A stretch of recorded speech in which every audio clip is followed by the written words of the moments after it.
దేవుని నామానికి స్తోత్రం కలుగును గాక. హల్లెలూయా.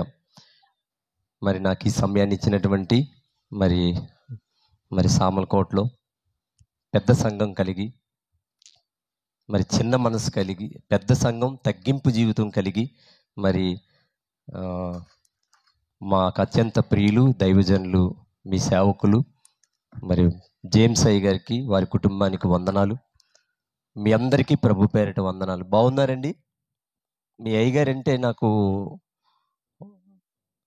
ఒక్కొక్కసారి కొంచెం కోపం వస్తుంది. ఒక్కొక్కసారి కొన్ని విషయాలు ఆ, మన కొన్ని విషయాల్లో ఒక్కొక్కసారి ఆ, ఆ, కొంచెం మనస్పర్ధ వచ్చినా, మీ అయ్యగారంటే నాకు చాలా ఇష్టం. ఏంటంటే, మీరు ఎప్పుడు గమనించారో లేదో, మేము ఏజెన్సీ వెళ్ళినప్పుడు సుదీప్ గారితో రంపచోడవరం ఆ పరిసర ప్రాంతాలకు వెళ్ళినప్పుడు, మరి రాత్రనక పగలనక మరి వారు మేము నిద్రపోయినప్పటికి కూడా, మేము వచ్చినప్పుడు నిద్రపోతామండి, అయినప్పటికీ కూడా ఆ అడవిలో ఆ రాత్రంతా కూడా చాలా జాగ్రత్తగా మమ్మల్ని అందరినీ కూడా మరి ఏమీ మాట్లాడకుండా మరి మమ్మల్ని క్షేమంగా అనేక సార్లు మమ్మల్ని తీసుకొని వస్తూ ఉంటారు. దేవుని నామానికి స్తోత్రం కలుగునుగాక.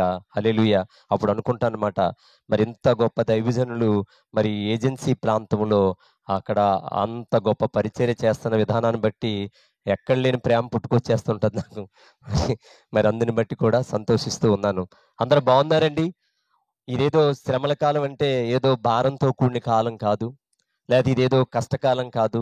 యేసయ్యే మనందరి కొరకు సిలువలో కష్టపడ్డాడు, ప్రాణం పెట్టాడు. మనం కేవలం మరి ఆయన గురించి ధ్యానించిన వారిని మాత్రమే కాదు తప్ప మనం శ్రమ పడిన వారం కాదు.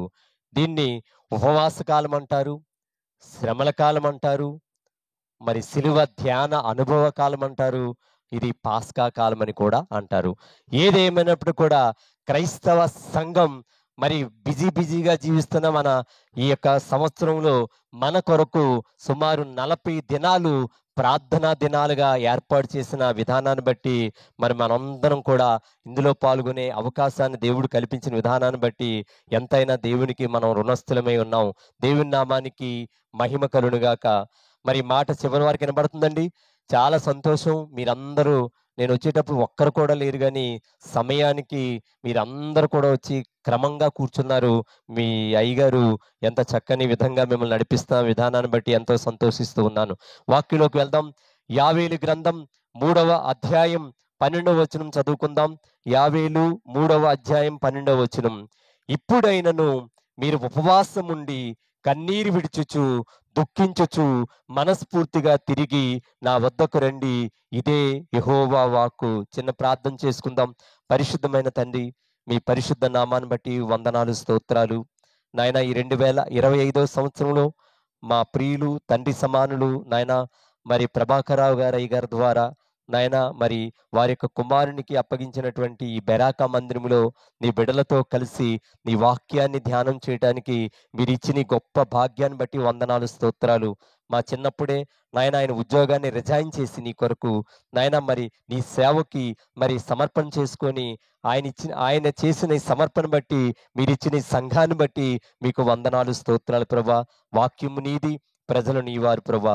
నీవే మాతో మాట్లాడమని యేసయ్య నామమున అడిగి పొందుకొనుచున్నాము తండ్రి, ఆమేన్. ప్రభునందు ప్రియమైన సహోదరి సహోదరులారా, నా పుట్టుక బలుసులపేటలో కాపు చంద్రమ్మ గారి యొక్క దొడ్డులో మా తల్లిదండ్రులు, మరి మాది బర్మా దేశం. అక్కడి నుంచి వచ్చిన తర్వాత మా నాన్నగారు వాళ్ళు అక్కడే ఉండేవారు. కానీ పుట్టుక బలుసులపేట, పెరగడం మా జీవితం అంతా బ్రౌన్పేట. అంచేత బలుసులపేటకి బ్రౌన్పేటకి నాకు చాలా అవినాభావ సంబంధం ఉంది. ఏదేమన్నా కూడా వాక్యంలోకి వద్దాం. ఏమంటున్నాడంటే, ఇప్పుడైనను మీరు ఉపవాసం ఉండి కన్నీళ్లు విడుచుచు దుఃఖించుచు మనస్ఫూర్తిగా నా వద్దకు తిరిగి రమ్మంటున్నాడు. దీన్ని మామూలు సామాన్యంగా ప్రతి ఒక్కరూ వాడే మాట ఏంటంటే, ఉపవాస ప్రార్థన కాలం అంటారు. ఏమంటారండి? ఉపవాస ప్రార్థన కాలం. ఎందుకు మనం ఉపవాసం చేయాలి? ఎందుకు ఈ 40 దినాల్ని మనం ప్రతిష్ఠ చేసుకొని ఉపవాసం చేయాలంటే, మరి యేసయ్యంతటి వాడు కూడా 40 దినాల్ని ఉపవాసం చేసినట్టుగా మత్తయి సువార్త 4 అధ్యాయము 1 వచనం చదువుదాం. మత్తయి సువార్త 4 అధ్యాయం 1 వచనంలో, అప్పుడు యేసు అపవాది చేత శోధింపబడ్డకు ఆత్మ వలన అరణ్యమునకు కొనుపోబడును. దేవుని నామానికి మహిమ కలుగును గాక. దేవుడయుండి, దేవుని కుమారుడయుండి ఆయన ఏం చేశాడండి? ఉపవాసం చేశాడు. నేను అనుకోవడం, పరిశుద్ధ గ్రంథాన్ని మనం జాగ్రత్తగా ధ్యానం చేస్తే, ఆయన పుట్టుకలోంచే ఆయనకు తెలుసు సిలువ మోయాలి, సిలువ మరణం ఉందని. కనుక ఈ భూమి మీద ఆయన బహిరంగ జీవితం ప్రారంభించక ముందు ఆయన చేసినటువంటి విధానం ఏంటంటే, 40 దినాలు ఆయన ప్రతిష్ఠ చేసుకొని కఠినమైన ఉపవాసం చేశాడు. 40 బైబిల్‌లో ఏం చెప్తుందంటే, మరి నోవాహు జలప్రళయం 40 దినాలు. అలాగనే మోషే 40 దినాలు కొండ మీద ప్రార్థన చేశాడు. ఏలీయా 40 దినాలు సీనాయి కొండ మీద ఆయన ప్రయాణం చేసినట్టు ప్రార్థన చేసినట్టుగా ఉంది. మరి ఈ విధంగా 40కి చాలా అది పరిపూర్ణతకు గుర్తు. అందుకే యేసయ్య అంతటి వాడు కూడా చాలా సార్లు అంటారు, మోషే ధర్మశాస్త్రాన్ని ఆయన కొట్టివేశాడంటారు గాని, ఆయన తూచా తప్పకుండా పాటించాడు. 40 దినాలు వాక్యం ఏం చెప్తుందంటే, 40 దినాలు ఆయన ఉపవాసం చేయగా ఆకలిగొన్నాడు. ఎప్పుడు ఆకలిగొన్నాడట? 40 దినాలు. మనం ఉదయం ఉపవాసం చేస్తే సాయంత్రంకి ఆకలేసేస్తది. అవునంటారా? కాదంటారా? మనం ఏ పూటకా పూట ఆరారా తినేస్తూ ఉంటాం. మనకి ఆకలనేది తెలీదు. కానీ నిజంగా మనం ఉపవాసం చేసి ఆకలితో ఉన్నప్పుడు, ఆకలితో పుట్టినటువంటి కేకలు, ఆకలితో చేసిన ప్రార్థన చాలా బలమైన ప్రార్థన. కాదంటారా? దేవుని నామానికి మహిమ కలుగును గాక. మనలో ఎవరికైనా అనారోగ్యం వచ్చినప్పుడు, మనలో ఎవరైనా చూడండి, బిడ్డ ఆళ్ళ కుమార్తె యొక్క హాస్పిటల్‌లో ప్రెగ్నెంట్, మరి డాక్టర్లు చెప్పినప్పుడు, అమ్మా మరి మీ అమ్మాయి పరిస్థితి బాగోలేదన్నప్పుడు మనం ఎంత ఉపవాసంతో ఉండి ఎంత కన్నీళ్లు కారుస్తామండి. కానీ మనం దేవుని కొరకు ఏనాడైనా కన్నీళ్లు కార్చామా? అందుకే యావేలు అంటాడు, ఇప్పుడైనను, ఎప్పుడట? నువ్వు ఏ స్థితిలో ఉన్నా, ఏ పరిస్థితిలో ఉన్నా ఉపవాసం చేయాలండి. సాధారణంగా ఈ టెక్నాలజీ పెరిగిపోయి సాధారణ ఏమంటున్నారంటే కొంతమంది, ఉపవాసం చేయక్కర్లేదులెండి, ఉపవాసం వల్ల ఏమొస్తదంటున్నారు. లేదు లేదు, దేవుని కొరకు మనం ఖచ్చితంగా ఉపవాసం చేయాలి. మనం యేసయ్య అంతటి వాడు ఉపవాసం చేశాడు. మనం కూడా కనీసం ఎవరి పరిస్థితిని బట్టి వాళ్ళు ఉపవాసం చేయాలా. ఎందుకంటే ఉపవాస ప్రార్థన చాలా శక్తివంతమైన ప్రార్థన, చాలా బలమైన ప్రార్థన. మరి ఎస్తేరు తన జాతి ప్రజల కొరకు 3 దినాలు ఉపవాసం చేసింది లేదా? తన జాతి ప్రజల కొరకు. ఆమె మహారాణి అండి. ఆమె కూడా ఉపవాసం చేసింది. అలాగే యోనా గ్రంథంలో ఆ ప్రజలు కూడా వారు ఉపవాసం చేసినప్పుడు అక్కడుంటది, వారి జంతువులు కూడా నీళ్లు పెట్టలేదు. వాళ్ళు ఉపవాసం చేసినప్పుడు 1,20,000 మంది రక్షించబడ్డారు. దేవుని నామానికి మహిమ కలుగును గాక. కనుక ఉపవాస ప్రార్థన చాలా శక్తివంతమైన ప్రార్థన. అందుకే అన్నాడు, మీరు ఇప్పుడైనా ఉపవాసం ఉండి కన్నీరు విడుచుచు, ఏంటట? కన్నీరు. దేవుని సన్నిధిలో కన్నీరు పెట్టాలండి. కొంతమంది అంటారు, ఏడవక్కర్లేదన్నారు. మన బైబిల్ ఉంటది, ఎల్లప్పుడూ ఆనందించండి, ఆనందించండి ఉంది. కానీ కన్నీళ్లు కూడా మనం పెట్టాలా. సముద్రం అంతా నీరుండొచ్చు, కానీ సముద్రం కంటే నీ కంటిలోని, నా కంటిలో నుంచి వచ్చే నీళ్లు చాలా విలువైనవి. కీర్తన గ్రంథంలో అంటాడు, నీ కన్నీళ్లు నేను సీసాలో లిఖించితిని అంటున్నాడు. అంటున్నాడా లేదా? కనుక మన కన్నీళ్లు చాలా విలువైనవి. చాలా సార్లు మనం ఏం చేస్తామంటే, మన కన్నీళ్లు అనవసరంగా చాలా చిన్న చిన్న విషయాలకి పక్కింటోళ్ళ దగ్గర, ఎదిరింటోళ్ళ దగ్గర ఏదో చిన్న మాట అన్నారని మనం కన్నీళ్లు పెట్టి మన కన్నీళ్లు వృధా చేస్తాం. మన కన్నీళ్లు ఎక్కడ పెట్టాలండి? ఇప్పుడు ఉన్న పరిస్థితిలో మన కన్నీళ్ళన్నీ సీరియల్ దగ్గర పోతున్నాయి. ఎక్కడ పోతున్నాయండి? సీరియల్ దగ్గర పోతున్నాయి. కానీ నిజంగా మరి మత్తయి సువార్త 6వ అధ్యాయంలో అంటాడు, నువ్వు ఉపవాసం చేయనప్పుడు ఎలా చేయాలట? నువ్వు తలకు నూనె రాసుకొని, నువ్వు గదిలోనికి వెళ్ళి రహస్యమందున్న దేవుని దగ్గర ఏం చేయాలండి? ప్రార్థన చేయాలా. నా జీవితంలో అనుభవపూర్వకంగా చెప్తున్నాను. ఏదైనా శ్రమ వచ్చినప్పుడు, కష్టం వచ్చినప్పుడు నీవు ఉపవాసం ఉండి, నీ గదిలోనికి వెళ్ళి, నీవు కన్నీళ్లు పెట్టి ప్రార్థన చేస్తే దేవుడు నీ సమస్య నుంచి విడుదల చేస్తాడు. చేస్తాడంటారా? లేదంటారా? మనం ఇప్పుడు ఏమనుకుంటామంటే, నా దేవుడు నా ప్రార్థన వింటాడంటావా? నా సమస్య తీరిపోతుందంట అనుకుంటాం. మన సమస్య ఎప్పుడు కొండలా చూస్తాం. దేవుడిని ఎప్పుడు కూడా చిన్నగా చూస్తాం. కాదంటారా? చూడండి, ఆఫ్టర్ ఆల్ మనిషి తయారు చేసిన ఈ సెల్ ఫోను ఎక్కడో అమెరికాలోనో, కువైట్‌లో ఉన్నవాడితో మాట్లాడితే వినబడుతుందా లేదా? వినబడుతుందా లేదా? కానీ నువ్వు, మీరు, నేను ప్రార్థన చేస్తే దేవుడు వినడంటాడా?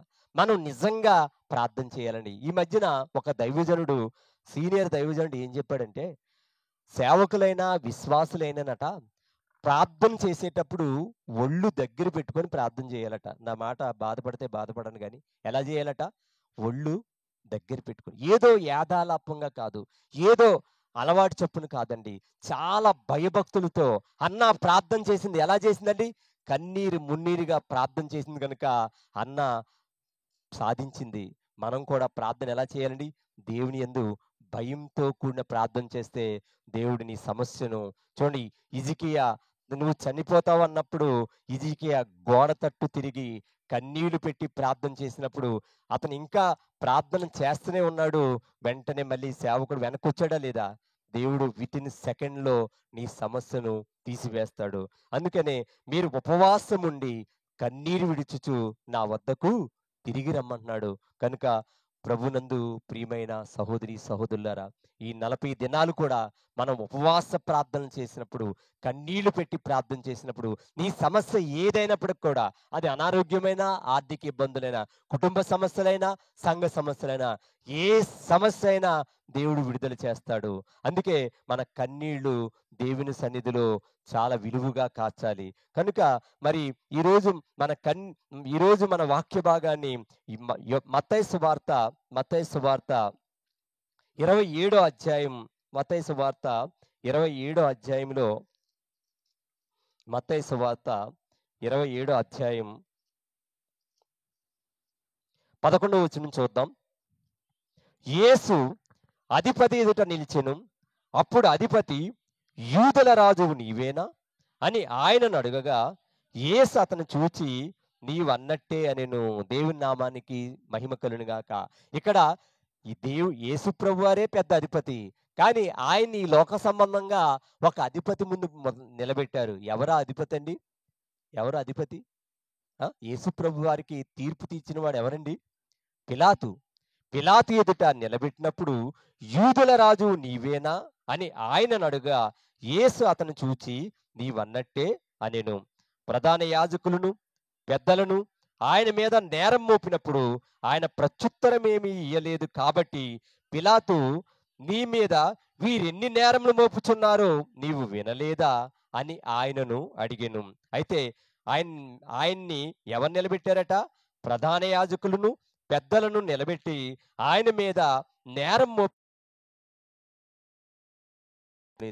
ఎందుకు నిలబెట్టారండి? ఆయన ఏ నేరం చేసి, ఎవరిదైనా అపహరించాడా? ఎవరితోటైనా, ఏ స్త్రీనైనా కాని మాట అన్నాడా? ఎవరిదైనా తీసుకున్నాడా? ఆయన ఆయన ఇచ్చాడే తప్ప ఎవరిది తీసుకోలేదు. ఆయన ఎప్పుడు శ్రేష్టమైన మరి మంచి మాటలే చెప్పాడు తప్ప ఎప్పుడు కూడా ఆయన చెడ్డ మాటలు చెప్పలేదు. అయినప్పటికీ కూడా ఆయన మీద నేరం మోపాలని ఆయన తీసుకొచ్చి ఆయన మీద నేరం మోపుతూ ఉన్నారు. చదువుదాం 13వ వచనం నుంచి. కాబట్టి పిలాతు, నీ మీద వీరెన్ని నేరములు మోపుచున్నారో నీవు వినలేదా అని ఆయనను అడిగెను. అయితే ఆయన ఒక్క మాటకైనను అతనికి ఉత్తరమీయలేదు. యేసయ్యను నిలబెట్టి ఆయన మీద అనేకమైన నేరాలు మోపుతున్నారు. ఒకటి కాదండి, 2 కాదు, చాలా నేరాలు మోపుతున్నారు. వాక్యం ఏం చెప్తుందంటే, నాలో నేరముందని మీలో ఎవరైనా స్థాపించగలరా, నిరూపించగలరా అని అంటున్నాడు. కానీ వీరు ఆయనలో చాలా నేరాలు ఉన్నాయని తీసుకొచ్చారు. 1 మతద్రోహి అంటున్నారు, 2 రాజద్రోహి అంటున్నారు, 3 గురుద్రోహి అంటున్నారు. ఈయన రోమన్ ప్రభుత్వానికి వ్యతిరేకంగా పనిచేస్తున్నా అంటున్నారు.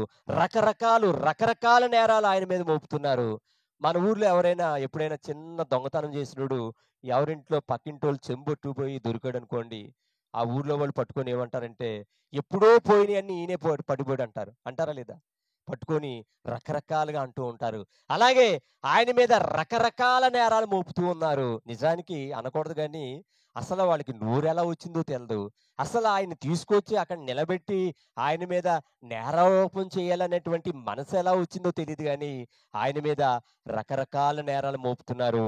అయితే పిలాతు అంటున్నాడు, "ఇదిగో నీ మీద వీరెన్ని నేరములు మోపుచున్నారో నీవు వినలేదా?" అని ఆయనను అడిగాను. అయితే ఆయన ఒక్క మాటకైనను అతనికి ఉత్తరం ఇయ్యలేదు. ఒక్క మాటకు కూడా ఆయన ఆన్సరు చేయటం లేదు. కానీ బాగా ఆలోచిద్దాం.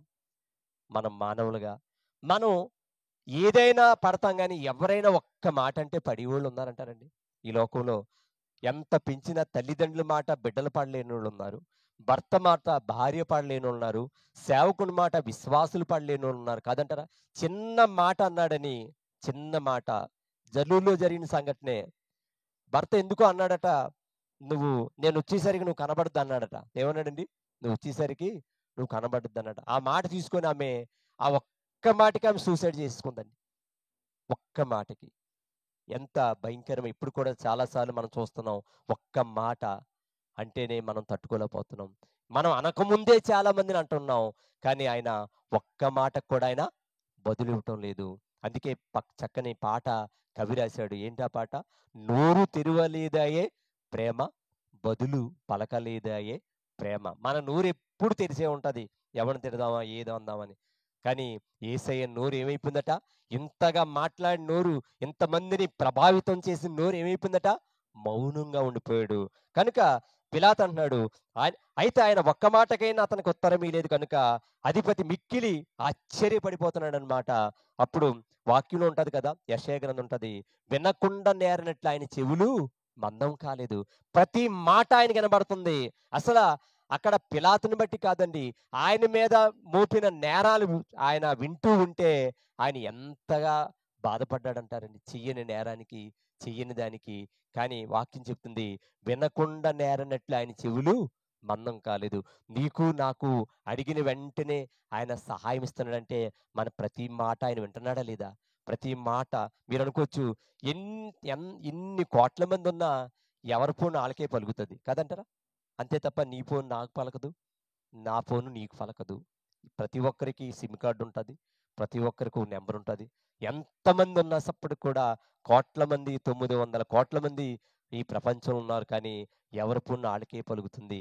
మరి ఈ ఈ మానవుడు తయారు చేసిన ఈ టెక్నాలజీ ఎంత ఎదంగా ఉంటే, దేవుని యొక్క జ్ఞానం ఇంకెంతలా ఉంటదండి. ప్రతి ఒక్కరి మాట ఏమవుతుందండి?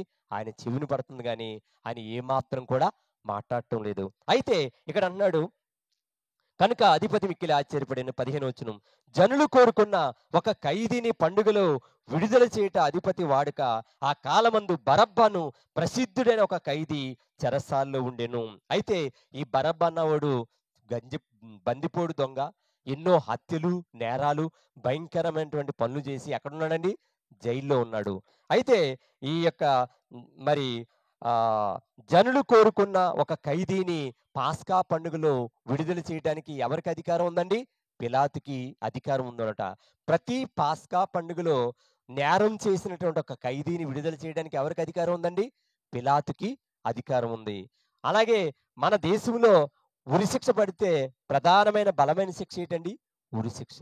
ఉరిశిక్ష తప్పించడానికి ప్రధానమంత్రికి కూడా అధికారం లేదు. మన భారతదేశంలో ప్రధానమంత్రి కంటే పవర్‌ఫుల్ ఎవరు లేరు. ప్రధానమంత్రి ఈ సామలకోట అంతా కలిపి చెరువు చేసామంటే చెరువు చేసేస్తారు. సామలకోట అంతా ఇది చెరువుగా మార్చేయాలంటే మార్చేస్తారు. ఆయన మాట అంతా పవర్‌ఫుల్ అయిన మాట తెల్లవారేసరికి. కానీ అంతకంటే పవర్‌ఫుల్ అయినటువంటి అధికారం మన దేశంలో ఒకరికుంది. ఉరి శిక్షను ఆపగల శక్తి ఒక రాష్ట్రపతికి మాత్రమే.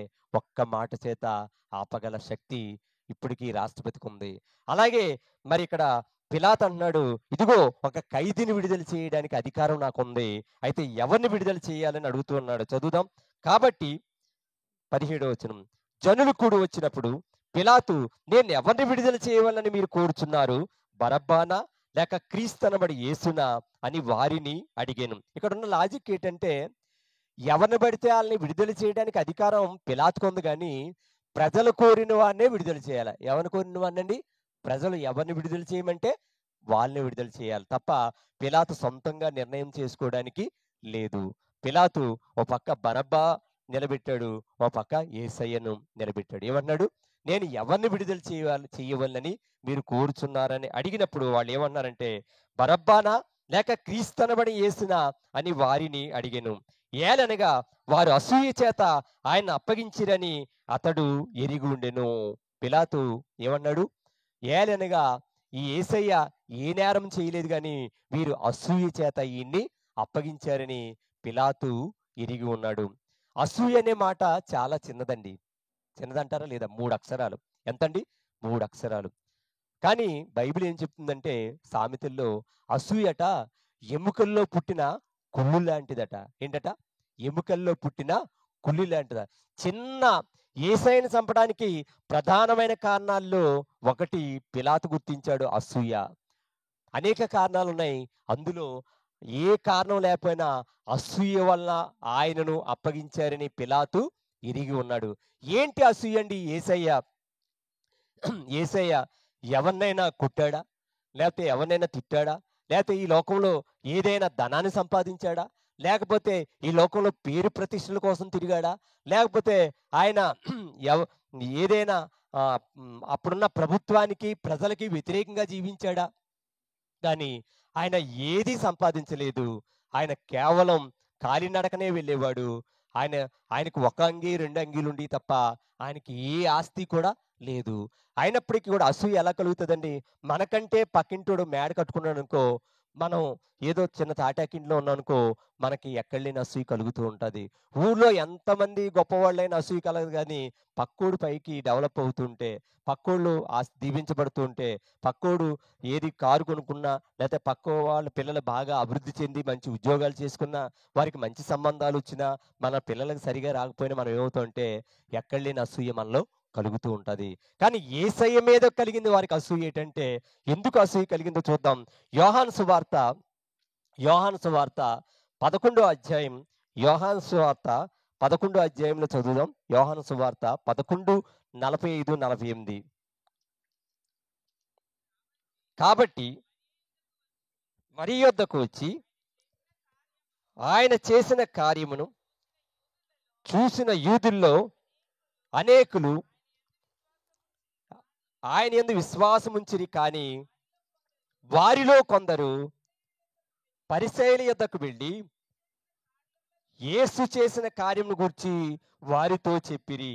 ప్రభునందు ప్రియమైన సహోదరి సహోదరులారా, యేసు ప్రభువారు భూమి మీద జీవించినప్పుడు ఆయన చేసినటువంటి అన్ని కార్యాల్లో ఆశ్చర్యమైన గొప్ప కార్యం ఏంటంటే, కుళ్ళిపోయి చనిపోయి 4 దినాలైనా లాజర్‌ను లేపడం వల్ల ఏమైపోయిందంటే ఆయన మీద ఎక్కడ లేని అసూయ పుట్టుకొచ్చేసింది. నాయని గ్రామంలో వితంతు కుమారుని లేపాడు. యాయిరు కుమార్తెను బ్రతికించాడు. ఎన్నో కార్యాలు చేశాడు గానీ, ఎప్పుడైతే 4 దినాలయ్యి సమాధిలో పెట్టి కుళ్ళిపోయిన లాజర్‌ని ఎప్పుడైతే లేపాడో చూడండి, దాని పైన ఉంటది. మీరు ఇదే యోహాను సువార్త 11 ఇదే వచనంలో యోహాను లేపుతాడు, లాజరుని లేపుతాడు ఆయన. లాజరు బయటికి రమ్మని బిగ్గరగా చెప్పగా, చనిపోయిన వాడు కాలు చేతులు పేత వస్త్రంతో కట్టబడిన వాడై వెలుపలికి వచ్చెను. కాబట్టి మరి యొద్దకు వచ్చి ఆయన చేసిన కార్యమును చూసిన యూదుల్లో అనేకులు ఆయన యందు విశ్వాసముంచిరి. కానీ ఎవరి మరి అండి? మరియా, మార్తా, లాజరు. మరి యొద్దకు వచ్చి లాజరుని లేపిన కార్యాలు చూసి యూదుల్లో అనేకులు ఆయన యందు విశ్వాసముంచిరి. కానీ వారిలో కొందరు పరిసయ్యుల యొద్దకు వెళ్ళి యేసు చేసిన కార్యమును గూర్చి వారితో చెప్పిరి. యేసయ్యని నమ్మలేనోళ్ళు కూడా నమ్మేసుకుంటున్నారు. కింద చదువుదాం 47 వచనంలో. కాబట్టి ప్రధాన యాజకులను, పరిసయ్యులను, మహాసభను సమకూర్చి మనం ఏమి చేయుచున్నాం? ఈ మనుషుడు అనేకమైన సూచక్రియలు చేయుచున్నాడే.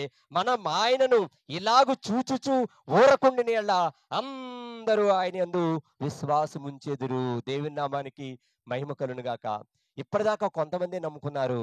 కానీ ఇక మీద నుంచి ఏమైపోతుంది? లాజర్‌ని ఎప్పుడైతే లేపాడో అందరూ కూడా ఏం చేస్తున్నారండి ఆయన్ని? వాక్యం ఉందా లేదా? అందరూ కూడా ఆయన్ని నమ్మేసుకుంటున్నారు. మనం ఇలాగే వదిలేస్తే ఏమైపోతుందంటే ఇంక అందరూ ఆయన్ని నమ్మేసుకుంటారు. ఆయన నమ్మేసుకుంటే వచ్చిన నష్టం ఏంటండి? ఈ ప్రధాన యాజకులకి, ఈ ఈ ధర్మశాస్త్ర బోధకులకి, ఈ పరిసయ్యులకి వచ్చిన నష్టం ఏంటంటే, ఊర్లో ఇప్పుడు చిన్న చిన్న కుట్లు ఉన్నాయండి. పెద్ద షాపింగ్ మాల్ ఊర్లో పెడితే ఏమైపోద్దండి? వీళ్ళందరూ కూడా షాపింగ్ మాల్‌కి పోతారు. అందరూ షాపింగ్ మాల్కి పోయినోళ్ళే కదంటారా? ఈ చిన్న చిన్న కుట్లన్నీ ఏమైపోతాయండి? పడిపోతాయి. అలాగే ఎప్పుడైతే వీళ్ళందరూ ఉదాహరణ చెప్పానో, అలాగే యేసయ్యను వెంబడిస్తున్నారో, యేసయ్యని అనుసరిస్తున్నారో, వీళ్ళనెవ్వరూ లెక్క చేయటం లేదు. వీళ్ళ అధికారాన్ని గాని, వీళ్ళకున్నటువంటి పేరుని గాని, వీళ్ళ ఎనకాల తిరిగేవాడు లేడు, ముందు తిరిగేవాడు లేడు. వీళ్ళకి ఏ అధికారం లేదు. వీళ్ళు ఖాళీ అయిపోతున్నారు. అందుకనే మనం ఇలాగే ఊరుకుంటే ఏటట? మనం ఇలాగే ఊరుకుంటే అందరూ కూడా ఆయన్ని నమ్మేసుకుంటారు. ఇప్పుడు మన భారతదేశంలో మైక్‌లో చెప్పకూడదు. భారతదేశంలో వచ్చిన సమస్య కూడా ఇది. ఇప్పుడు ఏంటంటే, ఇలాగే ఉంటే అందరూ క్రైస్తవులైపోతారు. కనుక మన మతానికి, మనం చేస్తున్న దానికి విలువ లేదని ఈ మతం మీద అనేక రకమైనటువంటి విషప్రయోగాలు జరుగుతూ ఉన్నాయి. కనుక ఇదే అధ్యాయంలో చక్కని మాట రాయబడి ఉంది. మరి యోహాను సువార్త హ్మ్. యోహాను సువార్త 11 అధ్యాయంలో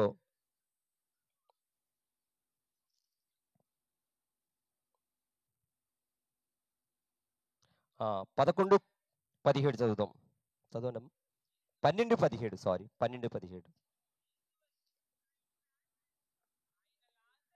ఆయన లాజరును సమాధిలో నుండి పిలిచి మృతుల్లో నుండి అతను లేపినప్పుడు ఆయనతో కూడా ఉండిన జనులు సాక్ష్యమిచ్చిరి. ఎవరట? ఆయన లాజరును సమాధిలో నుండి పిలిచి మృతుల్లో నుండి అతను లేపినప్పుడు ఆయనతో కూడా ఉండిన జనులు సాక్ష్యమిచ్చిరి. ఏంటంటే, అయ్యో యేసయ్య చనిపోయిన కుళ్ళిపోయిన లాజరును లేపుతాడన్నప్పుడు ఊరంతా ఎక్కడికి వచ్చేసిందండి? సమాధి దగ్గరికి వచ్చేసింది. అయితే వాళ్ళు స్వయంగా చూశారనమాట. యేసయ్య లాజరును లేపడం అనే విషయాన్ని స్వయంగా చూసి వాళ్ళు ఏం చేస్తున్నారండి? సాక్ష్యం ఇస్తూ ఉన్నారు. అందుచేత చదువుదాం. అందుచేత చదవండి 18వ వచనం. అందుచేత ఆయన ఆ సూచక్రియ చేసెనని జనులు విని ఆయనను ఎదుర్కొనబోయిరి. ఏ సూచక్రియ చేశాడండి? లాజరును లేపడం. లాజరును లేపడం అనేది బహిరంగంగా ఆయన చేశాడు గాని, అసలైన సూచక్రియ అర్థం ఏంటంటే ఆయన దైవ కుమారుడు అని. ఎవరు లేపుతారండి? దైవ కుమారుడు అనేటువంటి విషయాన్ని ఆయన అక్కడ నిరూపిస్తూ ఉన్నాడు. కింద చదువుదాం 19వ వచనం. అందుచేత కావున పరిసయ్యులు ఒకరితో ఒకరు మన ప్రయత్నములెట్లు నిష్ప్రయోజనమైపోయినవో చూడుడి, ఇదిగో లోకము ఆయన వెంట పోయినదని చెప్పుకొనిరి. దేవుని నామమున స్తోత్రం కలుగును గాక. మనం ఎంతగా ఆయన పేరు పాడు చేస్తున్నామో, ఎంతగా ఆయన్ని దూరం చేస్తున్నా ఏమైపోతుందంటే మన ప్రయత్నాలన్నీ కూడా నీరు గారిపోతున్నాయి. మీరందరూ సీరియల్ చూస్తారు కదా ఏమా? సీరియల్ ఇదే సమయంలో సీరియల్ చూడడం ఎవరు లేరు, చాలా వరకు చూస్తారు. ఆ సీరియల్ పిచ్చి పట్టిందంటే వదలదండి. ఏ పిచ్చి అయినా వదులుతుంది కానీ. అయితే అందులోని ఆ సీరియల్లో ఏంటంటే ఇప్పుడు అందరూ ఆడవాళ్ళే విలన్లు, మగవాళ్ళు ఎవరు లేరు. అందులోని ఏంటంటే ఒక్కొక్క ప్రయత్నం చేస్తూ ఉంటుంది. ఆ ప్రయత్నాలన్నీ బిడిసికొట్టేస్తుంటుంది అదే సీరియల్. అవునా? ఆఖరికి ఇంకేమీ చేయలేక మరి అక్కడ ఎలాగైతే ముగింపిస్తాడో అలాగే ఇక్కడ ఏమంటాడంటే, ఇదిగో మన ప్రయత్నములు ఎట్లు నిష్ప్రయోజనం అయిపోయినవో చూడుడి, ఇదిగో లోకము ఆయన వెంట పోయినది. లోకమంతా ఎక్కడ పోయిందట? ఆయన వెంట పోయింది. అందువల్ల వీళ్ళ కళ్ళల్లో నిప్పులేసుకొని ఆయన మీద అసూయపడి ఆయన ఎక్కడ తీసుకొచ్చారండి? పిలాతు దగ్గర తీసుకొచ్చారు. ఆయన తప్పు చేసిన వాడుగా. కనుక మరలా మత్తయి సువార్తలోకి వద్దాం. మత్తయి సువార్త 27 అధ్యాయంలో ఆ వాక్యాన్ని కంటిన్యూ చేద్దాం. మత్తయి సువార్త 27 అధ్యాయంలో కంటిన్యూ చేద్దాం. కనుక జనులు అసూయ చేత ఆయన అప్పగించిన అతను ఎరిగి ఉండెను. 20వ వచనం చదువుదాం. ప్రధాన యాజకులను పెద్దలను బరబ్బాను విడిపించమని అడుగుటకును యేసును సంహరించుటకును జనసమూహలను ప్రేరేపించిరి. అక్కడున్న ప్రధాన యాజకులు పెద్దలు ఏం చేస్తున్నారంటే, మేము తొందరపడిపోయి యేసుని విడిపించమంటారేమో అని వాళ్ళు ఏం చేస్తున్నారంటే ముందుగానే ఏం చేస్తున్నారంటే బరబ్బానే కావాలని కోరుకోండి, యేసు మనకు వద్దు, ఎందుకంటే యేసయ్య దేవుని కుమారుడు అని చెప్తున్నాడు కనుక యెహోవా దేవుడు ఒక్కడే దేవుడు తప్ప దేవుని కుమారుడు మనకు లేడని చెప్పేసి వాళ్ళు ఏం చేస్తున్నారంటే దేవుని నుండి వచ్చాడని చెప్తున్నాడు కనుక ఈయన చావవలసిందని చెప్పేసి వాళ్ళు ఏమన్నారంటే బరబ్బానే కోరుకుంటున్నారు. యేసుని ఏమన్నారు? వాళ్ళు వద్దని చెప్పడానికి జనాన్ని ఏం చేస్తున్నారంటే వాళ్ళు ప్రేరేపిస్తున్నారు. గొర్రె కషాయుడిని నమ్ముతుందండి. ఎవరు నమ్ముతుందండి? కషాయుడినే. చాలా మంది మంచోళ్ళు నమ్మరండి, చెడ్డోళ్ళనే నమ్ముతారు. ఇంట్లో కానీ బయట కానీ సంఘంలో కానీ కదంటారా? మంచోడి మాటలు ఎలా ఉంటాయంటే మంచోడి మాటలు చాలా కష్టంగా ఉంటాయి అంటారు లేదా? మరి యోహాను సువార్తలో ఉంటది. నా శరీరాన్ని భుజించి నా రక్తం పానం చేయమంటే అంటారు. ఈ మాటలు చాలా కఠినంగా ఉన్నాయని ఇంక ఎన్నడూ కూడా ఆయన్ని అనుసరించలేదు. అలాగే ఇక్కడ ఏమన్నాడంటే, ఇదిగో మీరు ప్రధాన యాజకులు, పెద్దలు బరబ్బాని విడిపించమని అడుగుటకును, యేసును సంహరించుటకును జనసమూహలను ప్రేరేపించిరి. అధిపతి, ఈ ఇద్దరిలో నేను ఎవరిని విడుదల చేయవాలని మీరు కోరుచున్నారని వారిని అడుగగా, వారు బరబ్బానే అనిరి. ఇదిగో యేసయ్యను ఒక పక్కన పెట్టారు, బరబ్బాను ఒక పక్కన పెట్టారు. ఎవరు కావాలో తేల్చుకోమంటే వాళ్ళు ఏమన్నారండి? బరబ్బానే కావాలన్నారు. ఎంత భయంకరమైనటువంటి సమాజమో, పరిస్థితిలో. అయితే ఇక్కడ పిలాతు అంటున్నాడు. అందుకు పిలాతు, అలాగైతే క్రీస్తనబడిన యేసును ఏమి చేతునని వారిని అడగగా, సిలువ వేయమని అందరూ చెప్పిరి. దేవుని నామానికి మహిమ కలుగును గాక. అయితే వాళ్ళు బరబ్బాని కావాలన్నారు. యేసుని ఏం చేయాలని అడుగుతున్నాడు పిలాతు. వాళ్ళందరూ ఏమన్నారంటే, అందరూ యేసుని ఏం చేయమన్నారండి? సిలువ వేయమని. అందరం బైబిల్లో చాలా బాధాకరమైన మాట ఏంటంటే, క్రీస్తనబడిన యేసును ఏమి చేతునని వారిని అడగగా, సిలువ వేయమని అందరూ చెప్పిరి. ఎంతమంది చెప్పారట? అందరూ. ఇందాకలే ఉందండి, లోకమంతా ఆయన వెంట వెళ్ళిపోయింది. లోకమంతా వెళ్ళిపోయిందా లేదా? మరి మట్లాదివారం అక్కడ ఉంటది. అందరూ కూడా, ఊరంతా కూడా ఆయనకి ఏం చేసిందండి? హోసన్నా హోసన్నా అని జై జై గీతాలు పాడింది. కానీ అదే ప్రజలు కొన్ని దినాలు తిరగకముందు ఏం చేశారంటే, అందరూ ఆయన్ని సిలువ వేయమని అందరూ కేకలేస్తున్నారు. చూడండి, మీరు అనుకుంటారు నాలాటోళ్ళు ఒకడు ఉంటే ఆయన సిలువ ఆపేసేవాడినేమో అనుకుంటారు. కానీ ప్రభునందు ప్రియమైన సహోదరి సహోదరులారా, అక్కడ కుంటివారు లేరా? గుడ్డివారు లేరా? యేసయ్య బాగు చేసిన కుంటివారు లేరా? గుడ్డివారు లేరా? పక్షవాత రోగులు లేరా? చనిపోయి తిరిగి లేపినోళ్ళు లేరా? ఆయన 5 రొట్లు 2 చేపలు తిన్నవాళ్ళు లేరా? ఆయన మాటలు విన్నవాళ్ళు లేరా? కానీ వాళ్ళు ఎవ్వరు కూడా యేసయ్య సిలువ వేయొద్దని ఒక్కరు ఏ ఒక్కరు కూడా మాట్లాడలేదండి. చాలా బాధాకరమైన విషయం. ఒక్కడైనా అన్నాడండి? ఒక్కడు కూడా మాట్లాడటం లేదు. బైబిల్లో ఆయన సిలువ వేస్తారని ఆయనకి తెలుసు. ఆయన సిలువ మరణం పొందడానికి భూమి మీదకి వచ్చాడు. కానీ అన్నిటికంటే బాధ ఏంటంటే, ఒక్కడు కూడా ఆయన గురించి మాట్లాడలేదండి. అది ఆయన పడిన బాధండి. ఏ ఒక్కడు కూడా ఆయన సిలువ వేయడానికి అర్హుడు కాదని ఒక్కడు చెప్పుంటే శబాస్గా ఉండండి. ఒక్కడు కూడా అనలేదు. మరలా అంటున్నాడు, పిలాతు అంటున్నాడు, సిలువ వేయమని అందరూ చెప్పిరి. అధిపతి, ఎందుకు ఇతడు ఏ దుష్కార్యం చేసిన అనగా, సిలువ ఎవరికి వేసేవారండి? చెడ్డ పనులు చేసేవాళ్ళకి, మనుషులను చంపేవాళ్ళకు, కిరాతకంగా, గూండాలుగా, భయంకరమైనటువంటి తప్పుడు పనులు చేసే వాళ్ళకే సిలువ మరణం. ఇతడు ఏ దుష్కార్యం చేశానని మీరు సిలువ మరణం వేయమని అడుగుతున్నారంటే, అప్పుడు వాళ్ళు ఏం చేస్తున్నారంటే, అడగగా వారు సిలువ వేయమని మరి ఎక్కువగా కేకలేస్తున్నారండి. మరి ఎక్కువగా సిలువ వేయమని వాళ్ళ వాళ్ళు పట్టిందే పంతం. ఎలాగైనా చంపేలా, ఏం మాత్రం కూడా ఆయన్ని విడిచిపెట్టడానికి వీల్లేదని ముందుగానే కుట్ర చేసి, చూడండి, ఒక ఊర్లో కుక్కను చంపేయాలంటే ఏం చేస్తారండి? ముందు పక్కింటోళ్ళు కుక్కను చంపేయాలంటే ఏం చేస్తారండి? మామూలుగా చంపేత అవుద్దా? ముందు ఏమంటదండి పక్కింటి ఆవిడ, ఇది అందరినీ కరుస్తుంది అంటది. ఏమంటదండి? ఇది అందరినీ కరుస్తుంది అంటారు. తర్వాత ఆడిని కరిసింది, ఈయన కరిసింది, బాబోయ్ ఇది పిచ్చి పట్టేసింది అంటది. అలాగైతే అందరూ ఏకమై ఏం చేస్తారంటే ఆ మంచి కుక్కని చంపేస్తారు. అలాగే యేసయ్య మీద ఏ నేరము లేనప్పుడు కూడా, ఏ తప్పు లేనప్పుడు కూడా పిలాతు అంటాడు, ఇతనిలో ఏ దుష్కార్యము లేదంటున్నాడు. కానీ అయినప్పుడు కూడా సిలువ వేయమని మరీ ఎక్కువగా. చూడండి వాక్యం, లోతులోకి వెళ్దాం. రోమీలికి రాసిన పత్రిక, రోమీలికి రాసిన పత్రిక 5వ అధ్యాయం, రోమీలికి రాసిన పత్రిక 5వ అధ్యాయం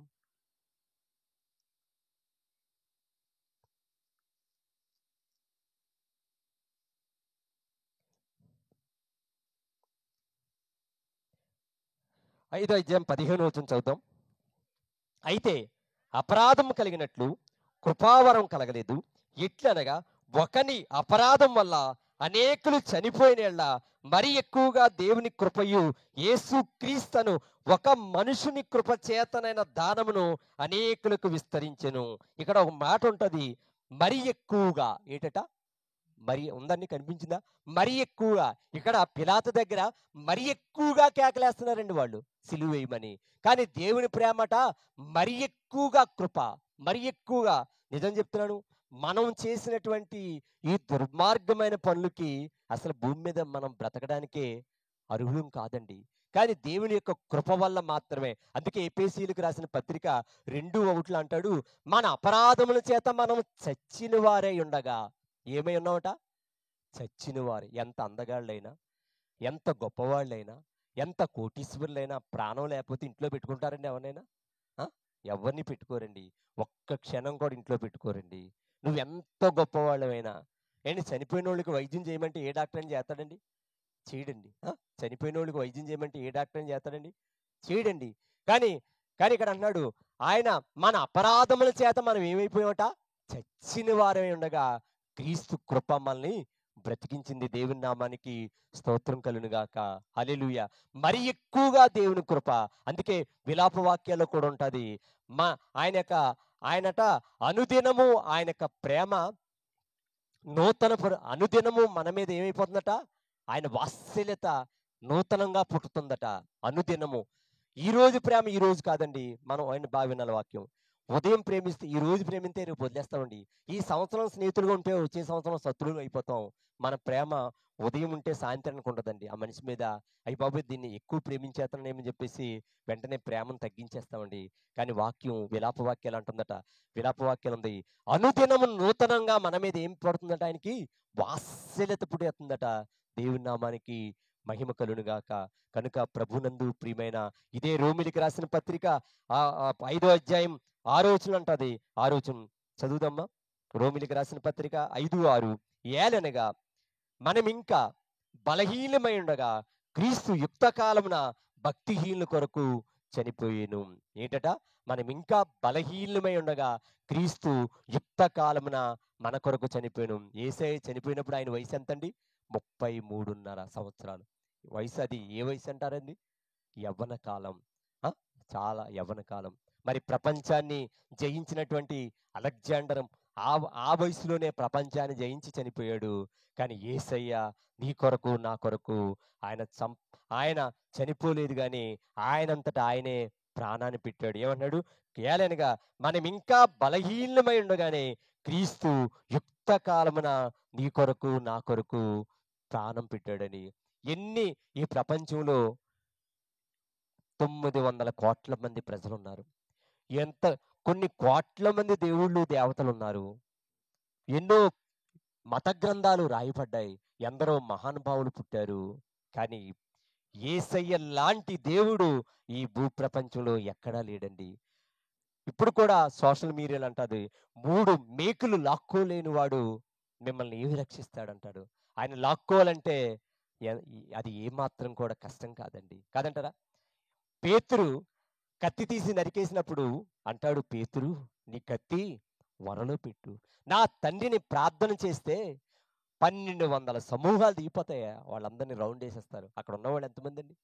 కొద్దిమందే. కానీ నీ కొరకు నా కొరకు ఆయన సిలువలోనికి ప్రాణం పెట్టడానికి వెళ్ళాడు. మీరు ఎప్పుడైనా గమనించారా? ఆది కాండం నుంచి మనం ప్రకటన గ్రంథం దాకా చూస్తే ఆదాం మొదలుకొని మరి ఎందరినో దేవుడు, ఆదాం మొదలుకొని, నోవాహు మొదలుకొని, అబ్రహాంను మొదలుకొని, ఇస్సాకును మొదలుకొని, యాకోబును మొదలుకొని, మరి దావీదును మొదలుకొని, దానియేలు మొదలుకొని, యెషయా, ఇర్మియా, ఆఖరికి జకరియా, యోహాను పంపించిన దేవుడు మరి ఎవరినైనా పంపొచ్చు కదండి. పంపొచ్చా లేదా? పంపొచ్చా లేదా? ఆ కార్యం చేయటానికి తానే స్వయంగా ఈ భూమి మీదకి వచ్చాడండి. ఈ పనికిరాని మనిషి కోసం ఈ భూమి మీదకి ఆయన వచ్చాడండి.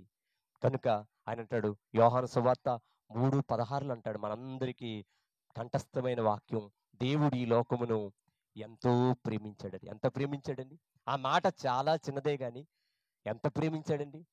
ఎంతో ప్రేమించాడు. ప్రేమించి ప్రేమించి ప్రేమించి ఆ ప్రేమ కొరకు చనిపోవడానికి వచ్చేసాడండి. క్రైస్తవ మతం అంటే ఏదో ఆదివారం గుడికెళ్ళు, లేకపోతే ఏదో 4 పాటలు పాడు, లేకపోతే ఏదో కానుకేసేసో కాసేపు కూర్చొని వచ్చేసేది కాదండి. క్రైస్తవ మతంలో ఉన్నటువంటి ఆ మౌలిక సిద్ధాంతం, క్రైస్తవ మతంలో ఉన్నటువంటి ఆ మూలాలు ఏంటంటే చూడండి, ఆ సిలువ మీద ఆయన అక్కడ అంటాడు, దేవుడి లోకమును ఎంతో ప్రేమించాడు. ఎంత ప్రేమించాడు తెలుసండి? ఆ సిలువలో ఆయన సిలువ లాగి లాగి లాగి గూడు ఇంకా వెనక్కి రాదు. మన గూడి ఎంతవరకు లాగగలుగుతాడో అంతవరకు లాగి ఆయన సిలువ వేయించుకోవడానికి తన చేతులు అప్పగించాడండి. ప్రభునందు ప్రియమైన సహోదరి సహోదరులారా, కనుక అంటాడు యెషయా గ్రంథం అంటాడు, నీ పేరు నా అరచేతి మీద చిక్కుకున్నాడని. ఎక్కడ చిక్కుకున్నాడండి? అరచేతి మీద. అరచేతి మీద చిక్కుకున్నాడు కనుకనే అరచేతులు ఇచ్చేసాడండి. కాదంటారా?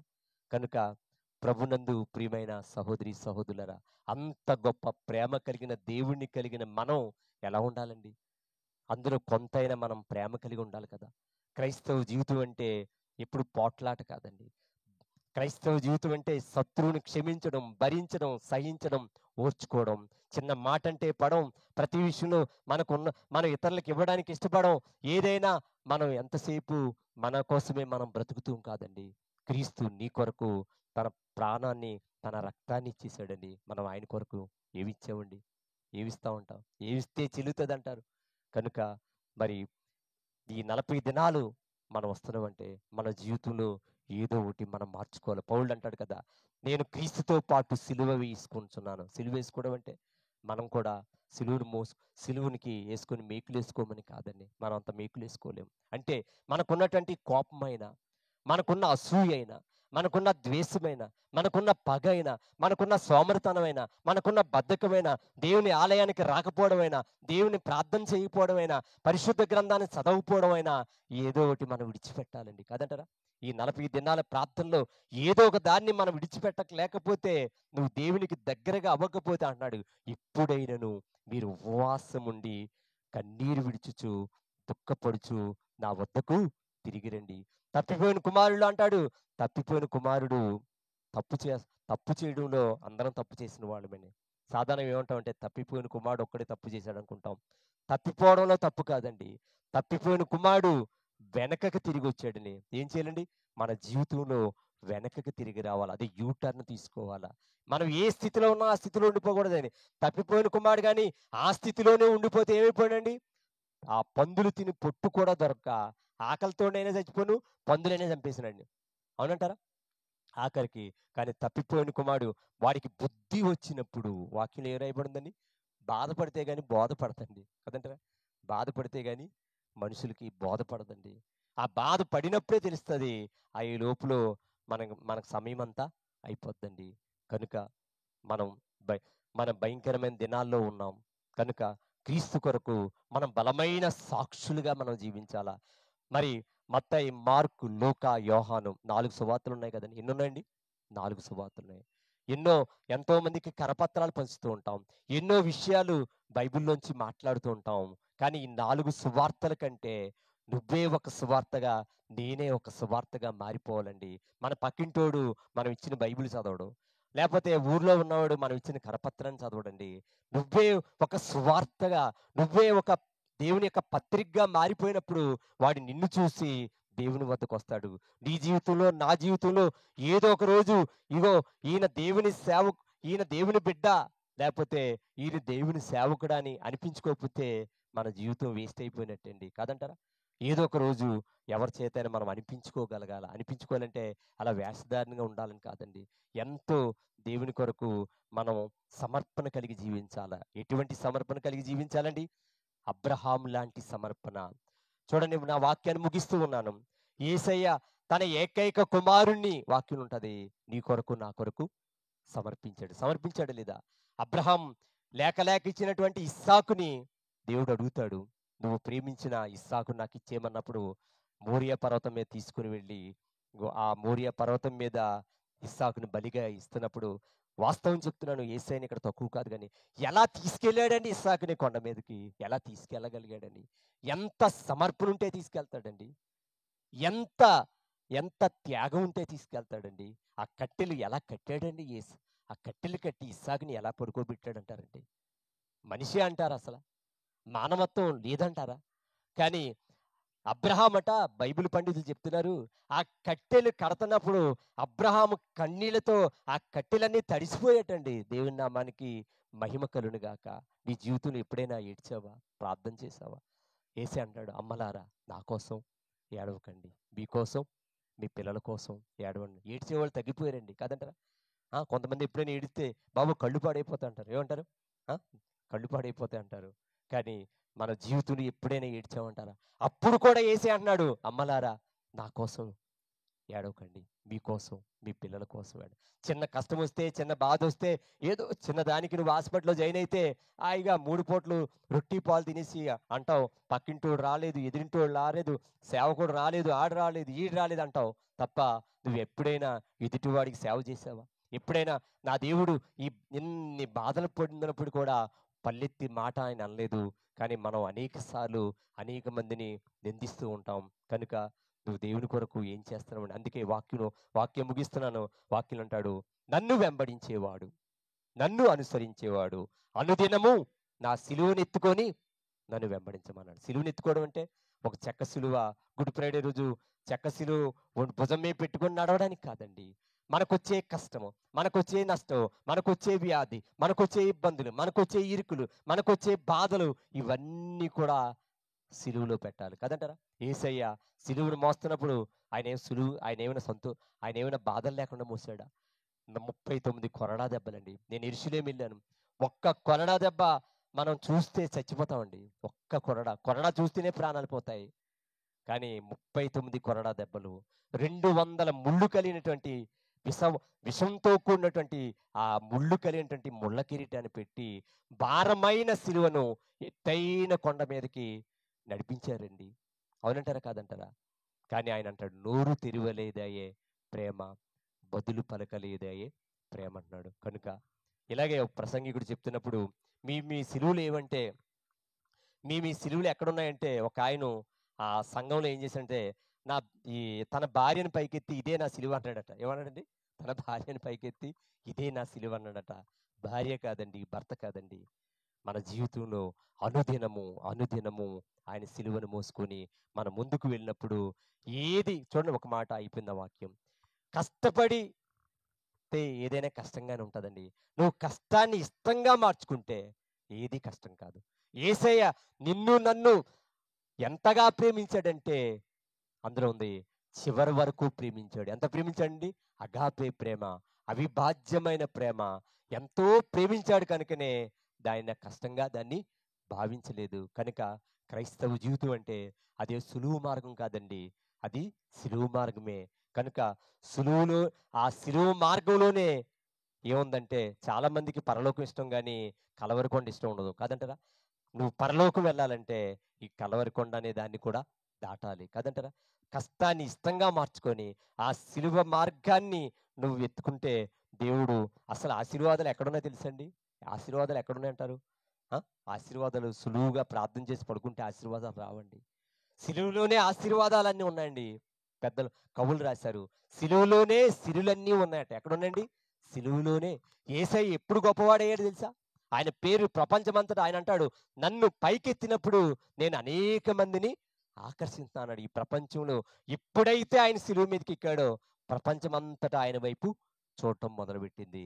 ఈరోజు ఇప్పటికీ మరెప్పటికీ ఆయన మించిన వారు ఎవరు కూడా లేరు. కనుక మనం ఏదో పెద్ద పెద్ద త్యాగాలు అక్కర్లేదండి. కేవలం ఉపవాసం అంటే కేవలం భోజనం మానేస్తే కాదు, మన కంటికి ఉపవాసం. కళ్ళంటే వాక్యం చెప్తుంది, నీ కన్ను తేటగా ఉంటే నీ జీవితం అంతా తేటగా ఉంటుంది. కంటికి ఉపవాసం అంటే చూసిన ప్రతిదాన్ని కావాలనుకోవడం, ఈ లోకంలో అక్కర్లేని అన్నీ కూడా మనం కావాలనుకోవడం. మన కంటితో చేసే పాపాలను ఏం చేయాలండి? నీ పాపం కంటితోటి ప్రారంభమవుద్ది. ఎక్కడ ప్రారంభమవుద్దండి? అవ్వ ఎక్కడ స్టార్ట్ చేసిందండి? అక్కడ వాక్యం ఉంటుంది, చూపుకు రమ్యంగా అందంగా కనిపించింది ఆ పండు. దావీదు ఎక్కడ పడిపోయాడని పాపంలో? చూడడం వల్లే. నీ కంటికి ఉపవాసం. ఏది అవసరం లేదో, ఏది అక్కర్లేదో అని దాన్ని చూడటం మానేలా. నీ నోటికి ఉపవాసం. అక్కర్లేని మాటలన్నీ మాట్లాడడం మానేస్తే అది నిజమైనటువంటి క్రియ. తర్వాత నీ శరీరానికి ఉపవాసం. కనుక ఈ విధంగా ముందుకు సాగుదాం. కనుక మరి ఆ విధంగా ప్రతిరోజు అనుదినము మరి వాస్తవం చెప్తున్నాను, నేను క్రైస్తవుడైనందుకు, క్రీస్తును అనుసరిస్తున్నందుకు ఈ సంతోషంగా ఉన్న వాళ్ళు చేతులు ఎత్తుదామా? నిజంగా నిజంగా నిజంగా ఇదేదో కష్టం కాదండి. క్రీస్తును అనుసరిస్తున్నందుకు, నేను క్రైస్తవుడైనందుకు సంతోషంగా ఉన్నానన్న వాళ్ళు దేవుని నామానికి మహిమ కలుగునుగాక. కనుక ప్రతిరోజు అనుదినము మనకిచ్చినటువంటి కష్టాలు, మనకిచ్చినటువంటి శ్రమలు, బాధ్యతలు, ప్రతి ఆదివారం మందిరానికి వద్దాం, ప్రతిరోజు దేవుని వాక్యం చదువుదాం, ప్రతిరోజు ప్రార్థన చేద్దాం, నీకు ఏది కావాలో దేవుడు అది ఇస్తాడు కదంటారా. ఆశీర్వాదం ఎక్కడా లేదండి. ఆశీర్వాదం నువ్వు మందిరానికి వస్తే, నువ్వు పరిశుద్ధ గ్రంథాన్ని ధ్యానం చేస్తే, నువ్వు ప్రార్థన చేస్తే, ఈ భూమి మీద ఉన్న ఆశీర్వాదాలన్నీ కట్టకట్టిచ్చేస్తాడండి దేవుడు. ఇస్తాడా లేదా? దేవుడు కట్టకట్టిస్తాడు. కనుక ప్రతి మనిషికి సమస్య ఉంది. ప్రతి మనిషికి ఇబ్బందులున్నాయి. కానీ ఆ ఇబ్బందులు పోవాలంటే యోహాను సువార్తలో అంటాడు, నా యందు మీరును మీ యందు నా మాటలు నిలిచి ఉంటే మీకేది ఇష్టమో అడగండి. మీకన్నీ కూడా ఇస్తా అన్నాడు. కనుక మరి ఆ విధంగా మనం దీవించబడదాం. రాబోయే దినాల్లో ఇంకా ఈ బలుసులపేటలో ఏ ఒక్కరు దేవుణ్ణి అనుసరించలేని వారు ఉండకూడదు. అందరూ అందరూ కూడా ఆ సమరయ స్త్రీ ఏ విధంగా అయితే ఊరందరినీ మార్చిందో అలాగా మార్చడానికి ప్రయాసపడదాం. దేవుడి కొద్ది మాటలు దీవించునుగాక. నాకు ఈ సమయాన్ని ఇచ్చినటువంటి మా ప్రియులు దైవజనులు మరి జేమ్స్ అయ్య గారికి, వారి కుటుంబానికి, ఇంతవరకు ఓపికగా ఉన్నటువంటి మీకు కూడా ప్రభు పేరిట వందనాలు చెల్లిస్తూ ఉన్నాను. ప్రార్థన చేద్దాం. అందరూ తల ఉంచి కళ్ళు మూసుకున్నట్టయితే ప్రార్థన చేద్దాం. ప్రార్థన చేద్దాం. ప్రార్థన చేద్దాం. అందరూ అందరూ వీలైన వాళ్ళ మోకాళ్ళు వేద్దాం. ప్రార్థన చేద్దాం. ప్రతి ఒక్కరు హృదయపూర్వకంగా ప్రార్థన చేద్దాం. ఎంతో ప్రయాసతో ఇక్కడ కూర్చున్నారు. సమయాన్ని, శ్రమను, కష్టాన్ని ఇక్కడ పెట్టారు. మీ శ్రమ, ప్రయాస దేవుడు చూస్తున్నాడు. ప్రార్థన చేద్దాం. మహోన్నతుడ, మహాగణుడ, పరిశుద్ధుడ, జీవం గల తండ్రి, మీ పరిశుద్ధ నామాన్ని బట్టి వందనాలు, స్తోత్రాలు నాయన. 2025 సంవత్సరాల క్రితం ఈ భూమి మీదకి వచ్చి మా కొరకు సిలువలో ప్రాణం పెట్టి మరి సమాధి గెలిచి తిరిగి లేచిన యేసయ్య మీకు వందనాలు నాయన. ఎప్పటికీ మరెప్పటికీ నీ సిలువను మేము అర్థం చేసుకోలేం ప్రభా. నాయన ప్రభా, ఎంత గొప్ప దేవుడు ఈ భూ ప్రపంచంలో ఎవరికీ లేడు ప్రభా. నాయన మాకు ముందున్నటువంటి తరం వారికి కూడా లేనిది యేసయ్య మాకు పరిచయం అయ్యో ప్రభా. అందుని బట్టి మీకు స్తోత్రాలు. యెహోవా దేవుడుగా గల జనులు ధన్యులని సెలవిస్తున్నావు ప్రభా. నాయన నీ బిడ్డల బట్టి నాయన నీకు వందనాలు, స్తోత్రాలు నాయన. అలనాడు నాయన కొన్ని సంవత్సరాల క్రితం మా ప్రియులు నాయన ప్రభాకరరావు గారి ద్వారా ఆయనకి ఇచ్చిన దర్శనాన్ని బట్టి ఉద్యోగాన్ని రిజైన్ చేసి ఆ రోజుల్లోనే చాలినటువంటి విధానంతో మంచి గవర్నమెంట్ ఉద్యోగాన్ని విడిచిపెట్టి నీ సేవే గొప్ప భాగ్యమని ఎంచి నీ సేవను ఎన్నుకొని నీ సిలువను ఎత్తుకున్నారు ప్రభా. అందుని బట్టి వందనాలు. ఆ సిలువను నాయన మా ప్రియులు దైవజనులు జేమ్స్ గారికి అప్పగించి ఈ రోజు ఇంత మంచి సంఘాన్ని మీరు ఇచ్చారు ప్రభా. మీకు వందనాలు, స్తోత్రాలు నాయన. మరి ప్రభా 40 దినాలు నీ బిడ్డలు మరి ప్రభా క్రమశిక్షణతో ప్రతిరోజు ఉపవాసం చేస్తూ ప్రార్థన చేస్తూ నీ వాక్యం చదువుతూ ఇదిగో నాయన లోకం ఎలాగెళ్ళిపోయినా లోకాన్ని చూడకుండా నీ వైపు చూడటానికి నాయన వారు నీ వాక్యానుసారంగా జీవించడానికి వారే ఒక సువార్తగా, వారే ఒక పత్రికగా మారటానికి సహాయం చేయను ప్రభా. నాయన ఇదిగో నాయన అమ్మలారా నా కోసం ఏడవకండి, మీకోసం మీ పిల్లల కోసం ఏడమన్నావు. ప్రపంచంలో అనేక పరిస్థితులు ఉన్నాయి ప్రభా. ఎక్కడ చూసినా భయంకరమైన పరిస్థితులు నాయన. మరి కులాల మధ్యన, మతాల మధ్యన నాయన ఎన్నో భయంకరమైనటువంటి మరి లోకం మరి లోకానుసారంగా జీవిస్తూ ఉన్నారు ప్రభా. వారందరిని బట్టి మేము ప్రార్థన చేయడానికి సహాయం చేయండి.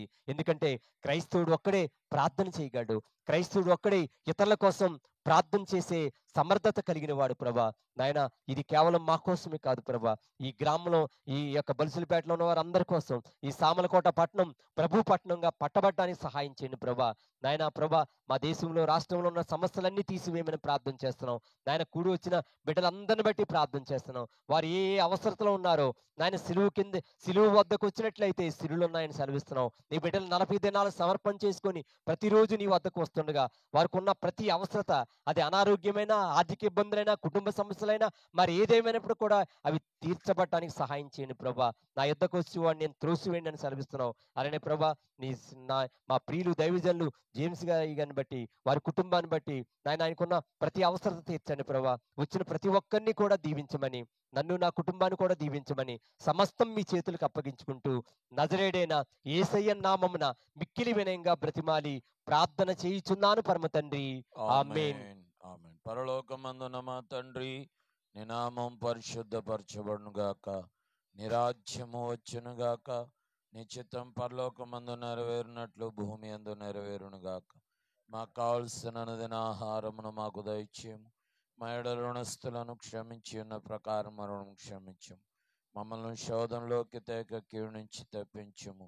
ఎందుకంటే రాజ్యము, బలము, మహిమయు నిరంతరము నీవై ఉన్నావు తండ్రి, ఆమేన్. పరమ తండ్రి అయిన దేవుని ప్రేమ, యేసుక్రీస్తు ప్రభుని కృప, పరిశుద్ధాత్మని అన్యోన్య సహవాసం, సన్నిధి చేరవచ్చిన మనకు, మన కుటుంబాలకు ఇంకా జరగనున్న ధ్యాన కూటాలకు సదా తోడయుండి నింపి నడిపించి కాపాడి దీవించును గాక.